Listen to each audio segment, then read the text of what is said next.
எசேக்கியா கர்த்தருடைய ஆலயத்திற்கு போய் சனகரிப்பின் நிருபத்தை கர்த்தருக்கு முன்பாக விரித்து கர்த்தரிடத்தில் ஜெபம் பண்ணுகிறான். கர்த்தர் தம்முடைய கிருபையினால் எசேக்கியாவின் ஜெபத்திற்கு பதில் கொடுக்கிறார். எசேக்கியா அசீரிய ராஜாவாகிய சனகரிப்பின் நிமித்தம் தம்மை நோக்கி பண்ணின விண்ணப்பத்தை கர்த்தர் கேட்டிருக்கிறார். கர்த்தருடைய வார்த்தை எசேக்கியாவுக்கு ஏசாயா தீர்க்கதரிசியின் மூலமாய் உண்டாயிற்று. சனகரிப்புக்கும் அவனுடைய சேனைக்கும் குழப்பமும் அவமானமும் உண்டாகும். சனகரிப்பின் சேனை முறிந்து போகும், அவன் தாழ்த்தப்படுவான். கர்த்தர் அசீரியாவின் ராஜாவாகிய சனகரிப்பை குறித்து தம்முடைய தீர்க்கதரிசியாகிய ஏசாயா மூலமாய் தம்முடைய வசனத்தை சொல்லுகிறார். அசீரியாவின் ராஜா சீயோன் குமாரத்தியை பயமுறுத்தலாம் என்று நினைக்கிறான். கர்த்தர் எருசலேமை குறித்தும் சனகரிப்பை குறித்தும் சொல்லும்போது, சீயோன் குமாரத்தியாகிய கன்னியாஸ்திரி உன்னை இகழ்ந்து உன்னை பரிகாசம் பண்ணுகிறாள், எருசலேம் குமாரத்தி உன் பின்னாலே தலையை துலுக்குகிறாள் என்று சொல்லுகிறார். சீயோன் குமாரத்தி கன்னியாஸ்திரியாய் இருக்கிறாள். சனகரிப்போ அவளை பயமுறுத்தி தனக்கு கீழ்ப்படிய பண்ணலாம் என்று நினைக்கிறான். சீயோன் குமாரத்தி தனியாக இல்லை, அவள் தன்னுடைய பிதாவின் வீட்டில் பிதாவின் பாதுகாப்பில் இருக்கிறாள். சீயோன் குமாரத்தியாகிய கன்னியாஸ்திரி தன்னை பயமுறுத்துகிற அசீரியாவின் ராஜாவாகிய சனகரிப்பை இகழுகிறாள், அவனை பரியாசம் பண்ணுகிறாள். எருசலேம் குமாரத்தி அவன் பின்னாலே தன்னுடைய தலையை துலுக்குகிறாள், அவனை அவமானப்படுத்துகிறாள். சனகரிப் அசீரியா தேசத்திற்கு ராஜாவாய் இருந்தாலும் அவன் கர்த்தருடைய சிங்காசனத்திற்கு முன்பாக பலமற்றவனாக இருக்கிறான். பரலோகத்தில் வீற்றிருக்கிறவர் சனகரிப்பை பார்த்து நகைக்கிறார். கர்த்தர் அவனை பார்த்து நகைக்கும் போது அவருடைய நிழலில் அமர்ந்திருக்கிற அவருடைய ஜனத்தாரும் சனகரிப்பை பார்த்து நகைப்பார்கள். எசேக்கியாவும் எருசலேம் நகரத்தாரும் ரப்சாக்கேயின் வார்த்தைகளை கேட்டும் சனகரிப்பின் நிருபத்தை வாசித்தும் பயப்படுகிறார்கள். அவர்களுடைய பயத்தை நீக்கும் வண்ணமாக கர்த்தர் இங்கே ஆறுதலான வார்த்தைகளை சொல்லுகிறார். சனகரிப் கர்த்தருடைய சத்ருவாய் இருக்கிறான். அவன் ஜீவனுள்ள தேவனை நிந்திக்கும்படிக்கு இந்த நிருபத்தை எழுதியிருக்கிறான். சனகரிப் எசேக்கியாவையும் எருசலேம் நகரத்தாரையும் தூஷித்ததாக நினைத்தான். கர்த்தரோ சனகரிப் தன்னையே தூஷித்ததாக சொல்லுகிறார். கர்த்தருடைய பிள்ளைகளை தொடுகிறவர்கள் கர்த்தரையே தொடுகிறார்கள். விசுவாசிகளை தூஷிக்கிறவர்கள் கர்த்தரை தூஷிக்கிறார்கள். கர்த்தருடைய ஜனத்துக்கு விரோதமாக யுத்தம் பண்ணுகிறவர்கள் கர்த்தருக்கு விரோதமாக யுத்தம் பண்ணுகிறார்கள். இஸ்ரவேலின் தேவனாகிய கர்த்தர் சனகரிப்புக்கு விரோதமாக தம்முடைய கோபமான வார்த்தைகளை சொல்லுகிறார். கர்த்தர் சனகரிப்பை நோக்கி, யாரை நிந்தித்து தூஷித்தாய்? யாருக்கு விரோதமாய் உன் சத்தத்தை உயர்த்தினாய்?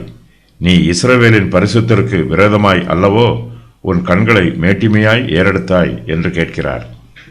கர்த்தர் மகிமை உள்ளவர், அவர் சர்வ வல்லமையுள்ள தேவன். விக்கிரகங்களுக்கு ஜீவனும் இல்லை, பலனும் இல்லை, அவற்றிற்கு மகிமையும் இல்லை, பலமும் இல்லை. சனகரிப்புக்கு ஜீவனுள்ள தேவனுக்கும் ஜீவன் இல்லாத விக்கிரகங்களுக்கும் வித்தியாசம் தெரியவில்லை. சனகரிப் சுயபெருமைக்காரனாய் இருக்கிறான். அவன் மன மேட்டிமையாய் பேசுகிறான். சனகரிப்பின் மேட்டிமையான வார்த்தைகளும் நிந்தையான வார்த்தைகளும் கர்த்தரை தூஷிக்கும் வார்த்தைகளாய் இருக்கிறது.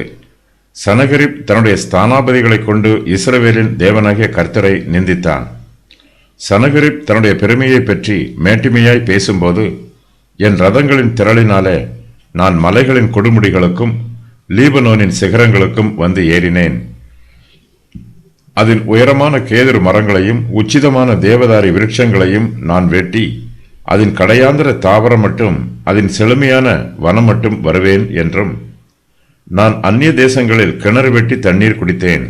என் உள்ளங்கால்களினால் அரணிப்பான இடங்களின் அகழிகளையெல்லாம் வரளவும் பண்ணினேன் என்றும் சொல்லுகிறான். சனகரிப் தன்னை பற்றி மிகவும் பெருமையாக பேசுகிறான். அவன் தன்னுடைய ரதங்களில் ஏறி மலைகளின் கொடுமுடிகளுக்கும் சிகரங்களுக்கும் ஏறி போனதாக சொல்லுகிறான். தனக்கு ஏற்பட்ட எல்லா தடைகளையும் முறித்து போட்டதாகவும் சனகரிப் பெருமையோடு சொல்லுகிறான். கர்த்தருடைய காரியங்களையெல்லாம் சனகரிப் தன்னுடைய காரியங்கள் என்று சொல்லுகிறான். கர்த்தர் செய்த கிரியைகளை சனகரிப் தன்னுடைய கிரியைகள் என்று சொல்லுகிறான். கர்த்தர் சனகரிப்புக்கு தம்முடைய கையின் கிரியைகளை தெளிவுபடுத்துகிறார். கர்த்தர் சனகரிப்பை நோக்கி, நான் வெகு காலத்துக்கு முன் அதை நியமித்து பூர்வ நாட்கள் முதல் அதை திட்டம் பண்ணினேன் என்பதை நீ கேட்டதில்லையோ? இப்பொழுது நீ அரணான பட்டணங்களை பாழான மண்மேடுகள் ஆக்கும்படிக்கு நானே அதை சம்பவிக்க பண்ணினேன் என்று சொல்லுகிறார். கர்த்தருடைய கிரியைகளினால் அரணான பட்டணங்களின் குடிகள் கை இழைத்தவர்களாகி கலங்கி வெட்கப்பட்டு வெளியின் பூண்டுக்கும் பச்சிலைக்கும் வீடுகளின் மேல் முளைக்கும் புல்லுக்கும் ஓங்கி வளரும் முன் தீந்து போன பயிருக்கும் சமானமானார்கள். அசீரியர்கள் வடக்கு இஸ்ரவேல் தேசத்தாரை சிறைப்பிடித்து தங்கள் தேசத்திற்கு கொண்டு போனார்கள். இப்போது தெற்கு யூதா தேசத்தாரையும் சிறைப்பிடிப்பதற்காக வந்திருக்கிறார்கள். தங்களுடைய சுய வல்லமையினாலும் சுய பலத்தினாலும் தங்களுக்கு யுத்தங்களில் வெற்றி கிடைக்கிறது என்று அசீரியர் நினைக்கிறார்கள். கர்த்தரே அவர்களுக்கு ஜெயத்தை கொடுக்கிறவர். கர்த்தர் அசீரியரை தம்முடைய கருவியாக பயன்படுத்துகிறார். கர்த்தருடைய அனுமதி இல்லாமல் அசீரியரால் ஒன்றும் செய்ய முடியாது. அவன் என் கையின் பலத்தினாலும் என் ஞானத்தினாலும் இதை செய்தேன். நான் புத்திமான். நான் ஜனங்களின் எல்லைகளை மாற்றி அவர்கள் பண்டக சாலைகளை கொள்ளையிட்டு வல்லவனைப் போல் குடிகளை தாழ்த்தினேன். ஒரு குருவிக்குட்டை கண்டுபிடிக்கிறது போல் என் கை ஜனங்களின் ஆஸ்தியை கண்டுபிடித்தது. விட்டுவிடப்பட்ட முட்டைகளை வாரிக்கொள்வது போல் பூமியை எல்லாம் நான் வாரிக்கொண்டேன். ஒருவரும் செட்டையை அசைத்ததுமில்லை, வாயை திறந்ததுமில்லை, கீச்சென்று சத்ததுமிட்டதுமில்லை என்றும் சொல்லுகிறான். கோடரியானது தன்னால் வெட்டுகிறவனுக்கு விரோதமாய் மேன்மை பாராட்டலாமோ? வாளானது தன்னை கையாடுகிறவனுக்கு விரோதமாய் பெருமை பாராட்டலாமோ? பாராட்டினால் தடியானது தன்னை பிடித்தவனை மிரட்டினாற் போலவும் கோலானது நான் மரக்கட்டை அல்ல என்று எழும்பினாற் போலவும் இருக்குமே. ஏசாயா 10:13-15. சனகரிப் இஸ்ரவேலின் தேவனுக்கு விரோதமாக தூஷண வார்த்தைகளை பேசினான். கர்த்தர் சனகரிப்பை கடிந்து கொள்கிறார். கர்த்தர் அவனை பார்த்து, உன் இருப்பையும் உன் போக்கையும் உன் வரவையும் நீ எனக்கு விரோதமாய் கொந்தளிக்கிறதையும் அறிவேன் என்று சொல்லுகிறார். கர்த்தர் சர்வ வல்லமையுள்ளவர். சகலமும் தேவனுடைய தெய்வீக சித்தத்தின் பிரகாரமாகவே நடைபெறும்.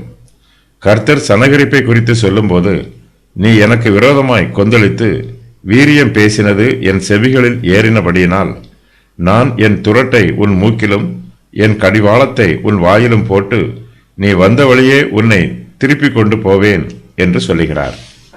லிவியாதானை தூண்டிலினால் பிடிக்கக்கூடுமோ? அதன் நாக்கை நீ விடுகிற கயிற்றினால் பிடிக்கக்கூடுமோ? அதன் மூக்கை நாற்கயிறு போட்டு கட்டக்கூடுமோ? குரட்டினால் அதன் தாடையை உருவ குத்தக்கூடுமோ? யோபு 41:1-2. தன்னை யாராலும் அடக்கவும் முடியாது, ஆளுகை செய்யவும் முடியாது என்று சனகரி பெருமையோடு சொல்லுகிறான். கர்த்தர் அவனை அடக்குவார், அவனை ஆளுகை செய்வார். கர்த்தர் தம்முடைய துரட்டை சனகரிப்பின் மூக்கிலே போடுவார். அவர் தம்முடைய கடிவாளத்தை அவனுடைய வாயிலே போட்டு அவனை அடக்கி ஆளுகை செய்வார்.